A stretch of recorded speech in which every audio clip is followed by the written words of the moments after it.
welcome back to my channel. My name is Nadia and this is another video dedicated to colors. I think that colors are something that are so important in our life that we need to embrace as many colors as possible in different aspects. Sometimes it's better in art, sometimes it's better in fashion, sometimes it's better in accessories or in other aspects, but altogether they bring energy, they diversify our lives. So today I want to bring the aspects of loving the pink color in all its shades and the reasons why we need to embrace this beautiful color, which is a mixture of red and white. So if this topic is of your interest, then keep on watching.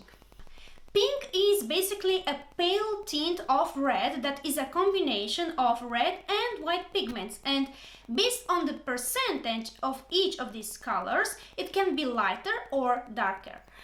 It was first used as a color name in the late 17th century. In Europe and the United States, pink is mostly associated with charm, with politeness, sensitivity and tenderness, sweetness, childhood, femininity, and of course romance.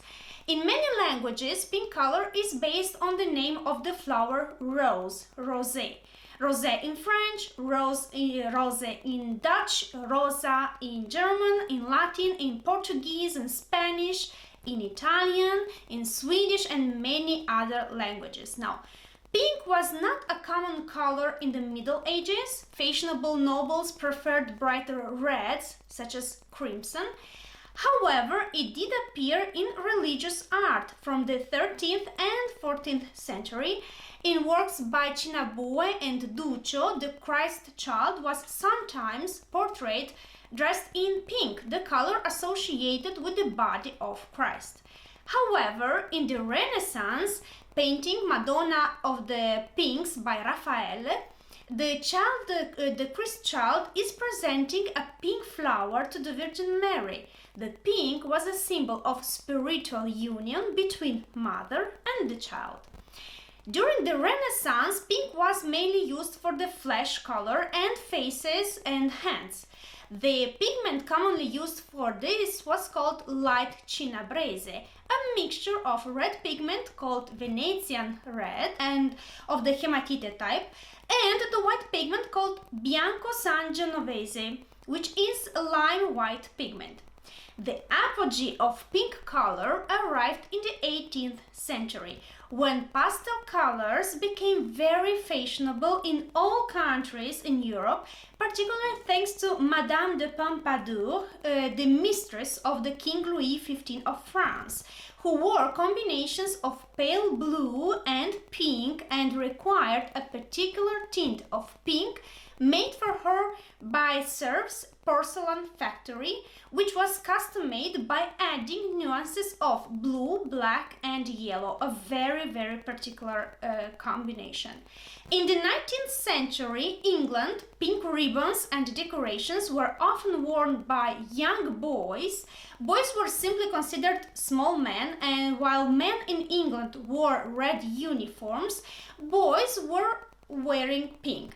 The clothing for children in the 19th century was almost always white because, before the invention of chemical dyes, clothing of any color would quickly fade when washed in boiling water for disinfection purposes. Queen Victoria was painted in 1850s with her seventh child and the third son, Prince Arthur, wearing white and pink. But in late 19th century France, impressionist painters working with pastel color palette sometimes depicted women wearing pink, such as Edgar Degas' image of ballet dancers. At the US presidential inauguration of Dwight Eisenhower in 1953, Mamie Eisenhower, the president's wife, wore a pink dress as her inaugural gown. It was the turning point for this color, since the public started to associate pink as a color for ladylike woman wear. In the 20th century, pinks became bolder and brighter, in part because of the invention of chemical dyes that did not fade and artificial pigments. The pioneer of the new wave of pinks was the Italian designer Elsa Schiaparelli.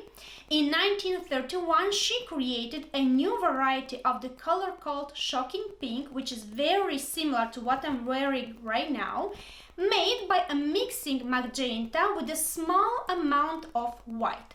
The result was a vivid, plain pink color. We find a wide selection of spectacular natural pink colors in nature, such as, for example, the pink topaz in Brazil, the pink sapphire, or corundum in Tanzania, but also the rose quartz that is so much used in cosmetics, for example. Fauna world is also surprisingly rich in pink-colored animals and birds, such as the pink iguana, the pink dolphins, flamingos, and more. The floral world is even richer in pink of all tones and shades, from roses to tulips to hibiscus, dahlia, peony, hyacinthus, hydrangea, and many other. But also pink is very popular in cultural and social activities. For example, in Japan, pink is the color most associated with springtime due to the cherry blossom, which is a very particular event celebrated every year. Parks, full of cherry blossoms. While in Europe and the United States, pink is the color most associated with sweet foods and drinks. For example, strawberry ice cream, cotton candy, macaron with raspberries, particularly in French, on the French Riviera, French rosé wine, and pink champagne.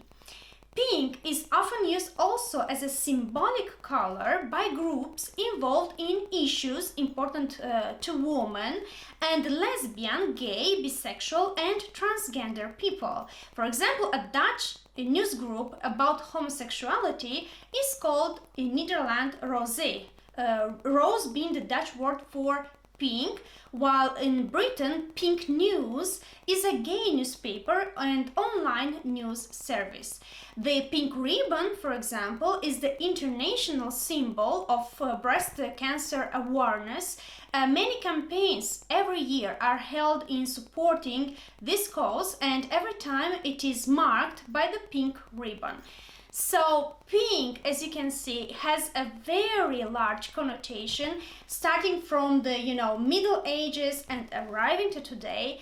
It was not always a popular color, but today is so much used in fashion for creating clothes, but also in accessories and in interior design. Particularly, it is a color that can be used in pastel colors or in bold, very accented pinks to create different combinations and also contrasting color blocks. For example, myself, I love very much a strong combination of pink fuchsia with a little bit of deep purple, very dark deep purple, and lime green, for example. By the way, I made such a combination, such a color scheme on the other channel that I talk only about interior design, but it came into my mind, so I wanted to give you that idea. You can create truly beautiful, very vivid atmosphere by incorporating this beautiful color that is pink. But if you feel yourself more lightweight and you are more in the use of minimalistic clothing and interior design and everything, then choose the pastel colors in pink. It will absolutely give you a pinch of difference, something that will be your identity, which is not the usual whites or the usual blacks. It will be a little bit something else that will be more particular. So that is a small, very small, introduction to the pink color.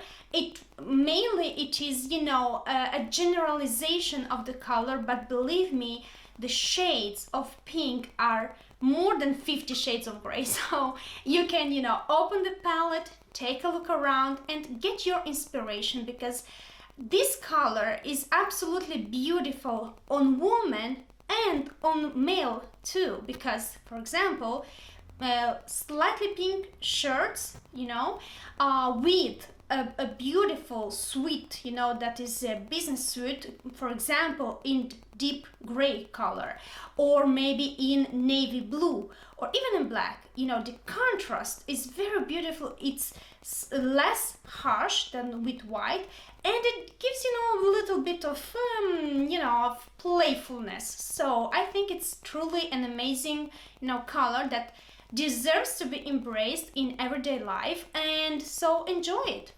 Now, thank you for your watching. If you like my short videos with introductions to colors, but also, you know, related to my peculiarities of living in Italy that I met, you know, in the social life, but also, you know, my travelings from Italy to abroad, and other things that I like to share on my channel, basically related to my hobbies particularly, then please subscribe to my channel, and we'll see you in the next videos. In the meantime, take care of yourselves, stay well, stay safety, and see you. Ciao! Mwah!